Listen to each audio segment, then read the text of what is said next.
Late one evening in February of 2018, 57-year-old Ove's partner Barbara called the couple's neighbors, telling them that Ove was not breathing and his body was cold. When help arrived, Ove had already passed away from his injuries, and Ove's partner was quick to state that Ove had been very drunk that day. Ove's death was ruled natural due to sickness, but things did not add up, and Ove's family soon started questioning what had actually happened that day. Who was Barbara, and why was she acting so suspicious after Ove's death? This is the case of Ove Dolk.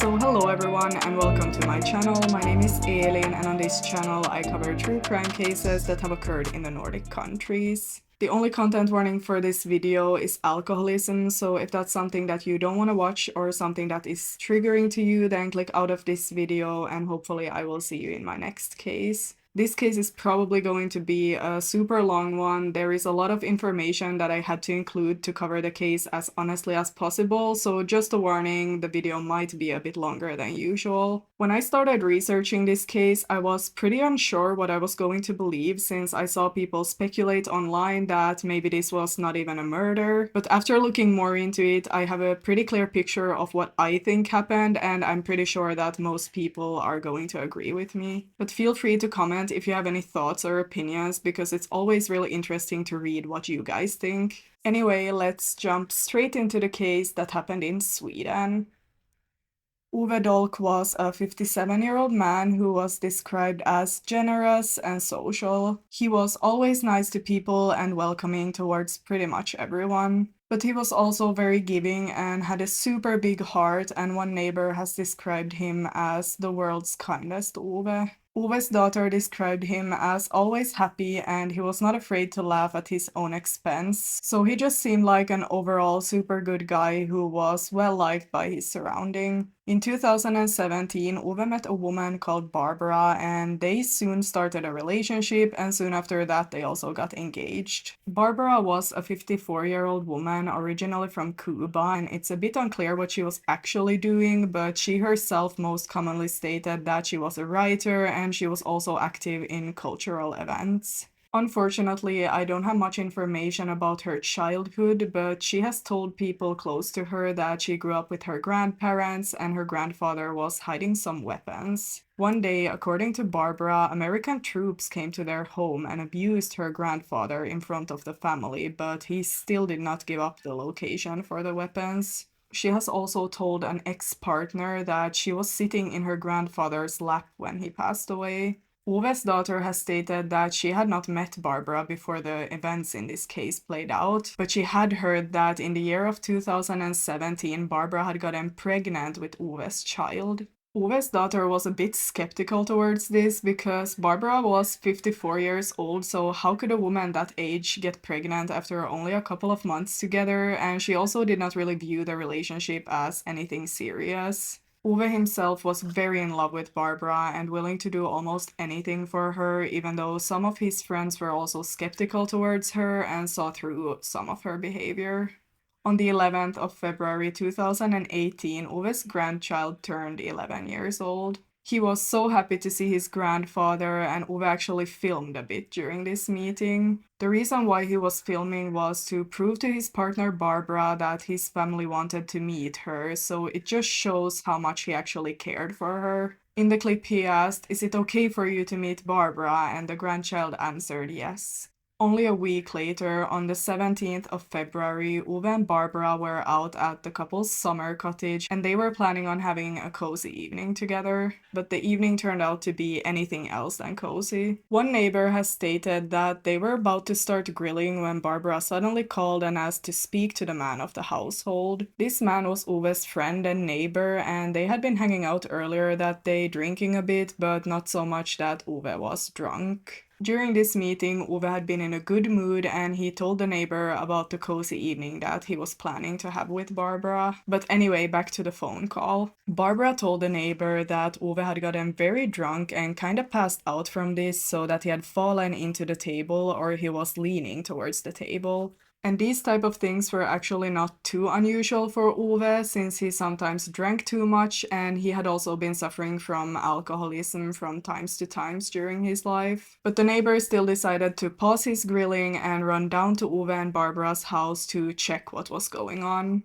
At around 6:30 p.m., he arrived at their house and saw Ove sitting at the table with his forehead leaning on the table and his arms hanging down on the side of his body. Barbara was just standing next to him, and the neighbor just told Ove that he needed to go to bed and started shaking him a bit. Ove was mumbling, so the friend put his arms around him while Barbara grabbed the other arm and they led him to the bed. During this walk, Ove could not hold himself and he did number 2, and the reason why I'm bringing this detail up is because it will be up for discussion later on in the case. So the neighbors suggested that maybe they should take Ove to the shower since he did number 2 in his clothes, and Barbara just answered, "No, no, not now, I will handle it." She then told the neighbor that he could leave and the neighbor went back to his own house. This neighbor and his spouse were wondering how Ove could have gotten that drunk in a pretty short time, because remember when the neighbor met Ove earlier that day, he was not that drunk. But they ended up just moving on with their night and continued grilling. Later, at around 11 p.m., Barbara called her neighbors once again, and this time she was very upset. She asked if they were asleep, and she then told them that she was scared because Ove was not breathing and was completely cold.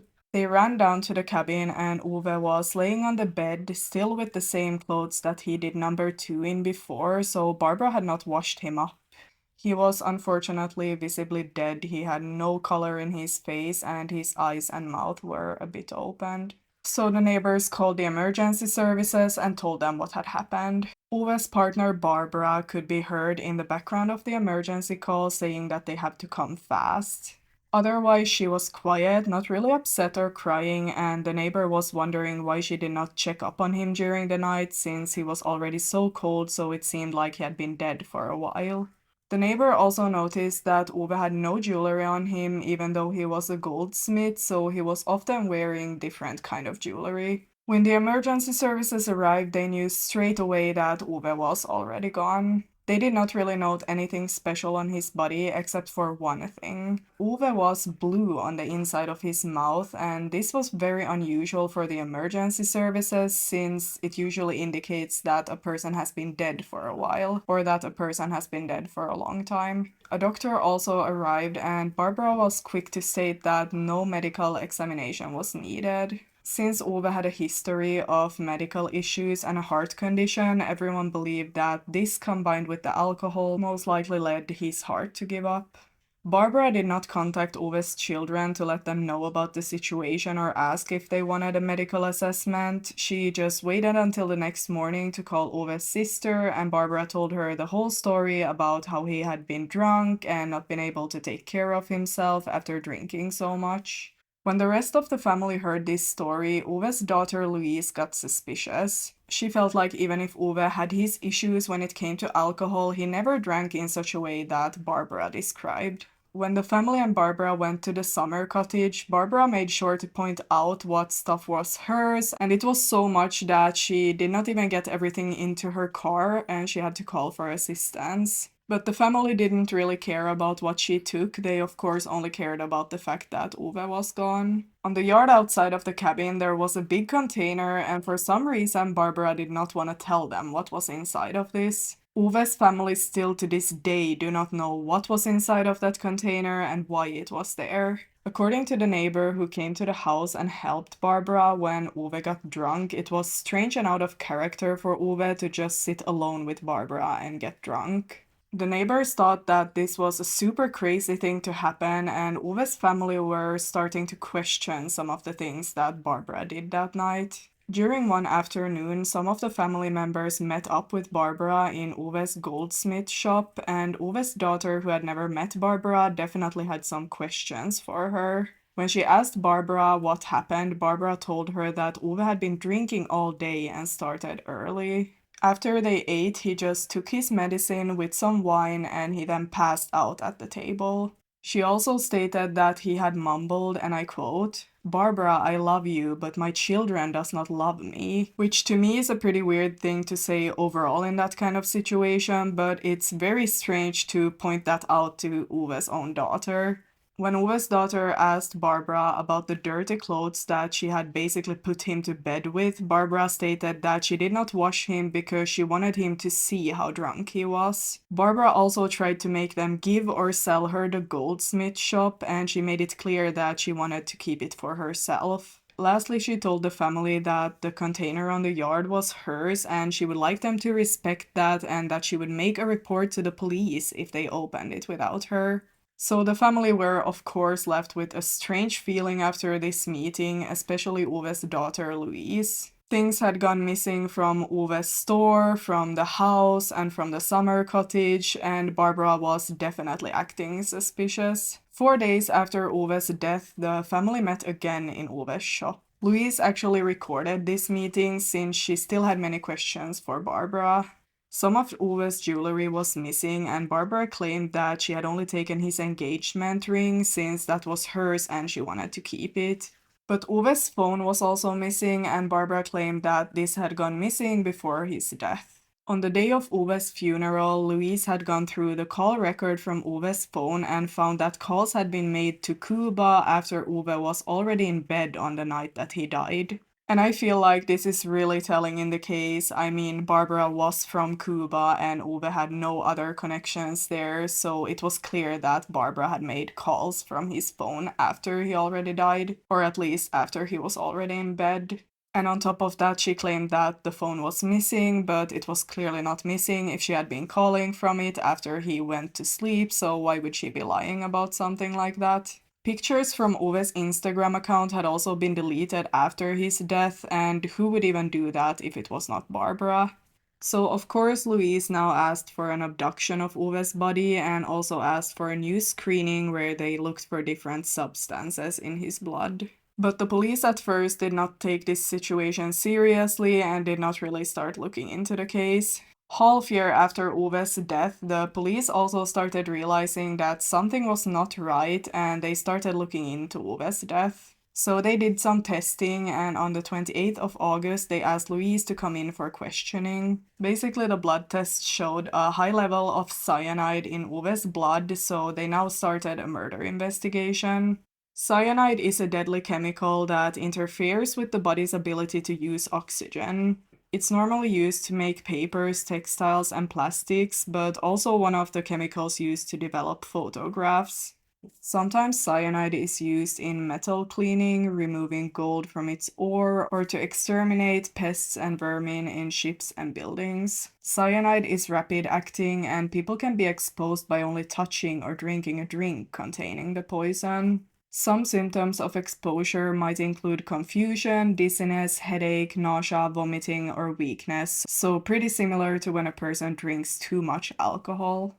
But anyway, Barbara at this point had not only met a new man, she had also gotten married to him after only a few weeks together. The police strongly believe that this man would have probably ended up dead exactly like Ove, and that Barbara now wanted to make sure that she would get more from his death by being married to him. Around this time, Barbara and her new husband also had a meeting with a lawyer where they wrote Barbara into his will that stated she would get everything if he died. So the police soon went to her home and took her computers and searched the house, and they found some questionable things, to say the least. Before she even met Ove, she had googled, for example, poison and woman poisoning her man and how to kill with poison, and she had also read a lot of articles about this. During the time that she was in a relationship with Ove, she had also deleted all of her search history, but the investigators did find a cookie that led to an article where cyanide was mentioned.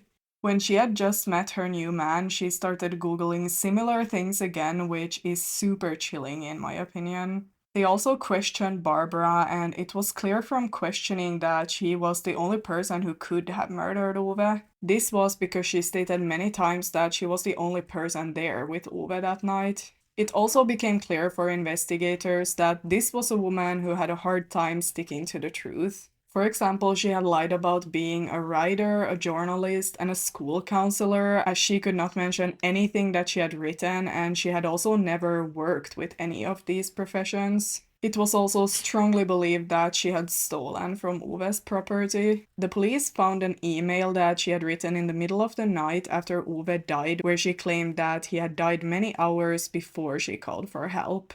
So there were a lot of evidence against her at this point, and Barbara was, of course, prosecuted and taken to trial. Investigation showed that Barbara never really had any income of her own, and she was basically living off of rich men. Her current partner was also taken in for questioning, and he was described as a pretty careful person, but he also fell head over heels for Barbara and did not realize back then that he was most likely being tricked. After a while, he started realizing that he could have been a potential victim himself, and I can't even imagine how that would feel. Many of Barbara's ex-partners have also reported her to the police for stealing, and they all had their own stories of their lives with Barbara.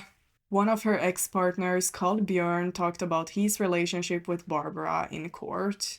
He met her in 2012 and described her as reserved, intelligent, ambitious, creative, soft, and kind when they first met. She was then active with a culture center, but it was not making any money, so Björn took care of her economically. They also traveled to Cuba together and met her family, and everyone was super kind and open towards him. Björn stated in trial that Barbara could be super loving, but she also had a different side to her personality. And this second side of her did not show in the beginning, but started showing when she was having some problems with her culture center, and she would then get very angry and aggressive. Barbara and Björn started thinking about getting a house in Cuba with Björn's money, of course, and since foreigners could not buy property there themselves, they would buy it together. But even though he borrowed her the money, he never got to see any proof of a house or a property. There was no papers or nothing. He has stated that this was when the relationship started to end, but even after that, she came to his house and stole from him. Björn had some very expensive candle holders, and Barbara knew this since they had done an evaluation of their value where she was present, and one day after she visited him, they were just gone. He, of course, made a police report and also confronted Barbara about this, but she had an explanation for everything. Björn was actually a psychologist and had been working with this for over 40 years, so he started realizing what was going on. He stated in the trial that she had a hard childhood in a very poor country, and this led to her disturbed personality. Barbara had also stated that she was doing sports in school and she then went to Germany to study economy, but it's actually unclear what she really did in Germany. So after this relationship, Barbara soon moved on to a new man called Torsten. They met in 2015 and soon after meeting, they started a relationship. He described Barbara as fun, nice, and easy to hang out with in the beginning, and he was impressed by her as she told him that she was super rich. But of course, he soon started realizing that this was not true at all. Barbara told him that she was a writer, but also a nurse, and he did some research on this and he figured out that none of it was true. She had also lied to him about being born in Barcelona, and of course, she stole from him as well. Torsten stated in the trial that Barbara had mentioned to him that she had seen someone drown in front of her eyes, and she also mentioned that it's easy to kill someone with insulin. Something that really stood out to him, and that's in my opinion also really telling, is that she was always scared that she would get poisoned herself. For example, if he came in with 2 cups of coffee, she would never drink it if she didn't see it being poured up or handled herself. She had even joked about being scared of him poisoning her, so it was something that he really noticed. Later on in the relationship, she became super jealous of other women and sometimes got into a rage where she started throwing things around. They ended up booking a time for a therapist that was specialized in this area, but she waited in the car when he went inside, so when he came out again, she accused him of having an affair with the therapist and refused to go inside. She got so angry that he ended up driving her to a psychiatric clinic and wanted her to check in there, but she refused this as well. After their relationship ended, Barbara started having a relationship with Ove, but Barbara actually contacted Torsten during this time and they ended up meeting in Malaga at the time that she was still in a relationship with Ove. Torsten did not know that Barbara was engaged to Ove during this time, but he did realize that there were other men in her life, so she did not even tell him that she was engaged. To her partner Ove, she stated that she was traveling with a girlfriend to a completely different location, so I mean, it's clear that she was not only a liar, but a cheater as well. The third man that witnessed in the trial was a man called Jon, and their relationship started exactly like the others, so very quickly. She moved into his house after only a few weeks together, and he strongly believes that she stole from him as well. Something interesting about this relationship is that Jon actually remembers a similar situation to the one where Ove was poisoned. Him and Barbara had been out on the boat that day, and on the way home, they went to get some money from his store that he was gonna put into the bank. But they ended up not putting the money into the bank, and he went and sat down in the living room when Barbara suddenly served him a cup of coffee. This was something that she usually did not do, and after drinking it, he started feeling super weird. He could not even stand, and he had to go lay down in bed, and Barbara called an ambulance. While he was laying in bed feeling strange, Barbara did not seem worried, and she was just looking at him completely ice cold, almost like she enjoyed it. For some reason, the doctors did not find anything wrong with him, and conveniently, the money that he took out had mysteriously disappeared. He's today pretty sure that Barbara tried to poison him, but she has never been charged with this, so she's innocent until proven guilty. Only 10 days after Ove died, Barbara texted Jon again, and I quote, "Hi, I'm missing you so much, kisses and hugs." So in the trial, the defense claimed that there was not enough evidence or motive behind the crime. Since they were not married and there was no will between them, she did not really gain much money from poisoning him, but it's believed that she did not know how little she would get. It's clear that she had stolen from and lied to pretty much all of her partners, and it was also clear that she was alone with Ove when he died, but to prove that she was beyond a reasonable doubt the one who poisoned Ove was still not easy. The hardest evidence for the defense to disregard was her Google searches. I mean, there's just no way that that was a coincidence. Barbara herself spoke in the trial, and she was very emotional during this. She was crying and claimed that she had been treated wrongly during this whole process. She also stated that she felt uncomfortable as she thought that the ex-partners were brought up to smear her and put her in a bad light, and she was worried how her friends and family would view her after this. She also claimed that she was a writer, so she Googled everything and claimed that these Google searches did not mean that she killed him. So Barbara claimed that she was innocent and never killed Ove, and that this was a murder of her character. She claimed that Ove was the best man not only in her opinion, but in everyone's opinion. I do want to add that to many of the questions she answered no comment, even questions like, "What did you and Ove do in the morning?" The prosecution stated that Barbara had poisoned Ove with cyanide and also stolen Ove's engagement ring, phone, and other stuff. Barbara had written down Ove's death at 19 to 20 in her calendar, which was way before she called her neighbor for help. She had also written a mail to her sister in Cuba the morning after Ove died, and she wrote, and I quote, "Jane, how are things down there? What is happening since you are not writing to me? Here the time is 4:25 in the morning, and exactly almost 8 hours ago Ove lost his life. The drink caused him to die. He drank so much that his heart gave up." So first of all, 8 hours ago meant that Ove would have died at 8:25 p.m.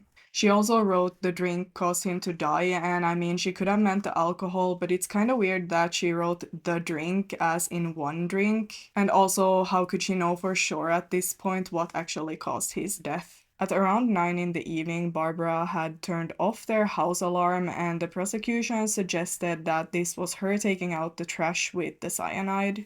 She had also worked in Ove's store, so she probably knew that there was cyanide in there that she had access to. Regarding the stolen goods, Barbara claimed that she did take the ring because she believed it was hers and she wanted to save it, and she apologized for this. The phone she claimed that she had not taken, and it's been speculated that Barbara sent it down to her family in Cuba since it has never been found. Ove had not been very drunk on alcohol at the time of his death, according to the doctor, even if Barbara stated that he was drunk all night, so that was just another inconsistency in her story. The motive was pretty unclear, but was still believed to be economical to some extent, as she had believed that she would get a lot of money and property out of Ove's death. The prosecution wanted Barbara to be sentenced to life in prison for murder, which in Sweden usually means around 18 to 25 years. On the 3rd of June, Barbara Jarl was sentenced to 16 years in prison for Ove's murder, but also theft and aggravated theft.